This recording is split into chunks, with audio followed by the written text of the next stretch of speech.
அஸ்ஸலாமு அலைக்கும் வரஹ்மத்துல்லாஹி வபரகாத்துஹு.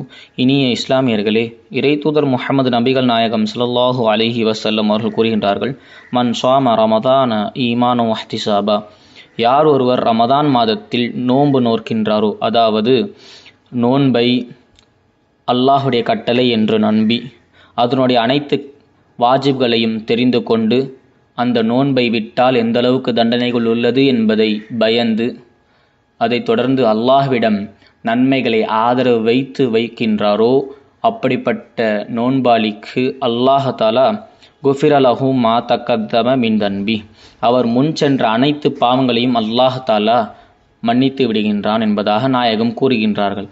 ஆகையால் நாமும் நம்முடைய நீயத்தை சரி செய்து நாயகம் கூறியவாறே நம் வாழ்க்கையில் பின்பற்றி ரமதான் முழுக்க நோன்புகளை வைத்து அல்லாஹ்விற்கு பிடித்த வாழ்க்கையாக மாற்றும் பாக்கியத்தை அல்லாஹ் தந்தருள்வானாக. ஆமீன். அஸ்ஸலாமு அலைக்கும் வரஹ்மத்துல்லாஹி வபரகாத்துஹு.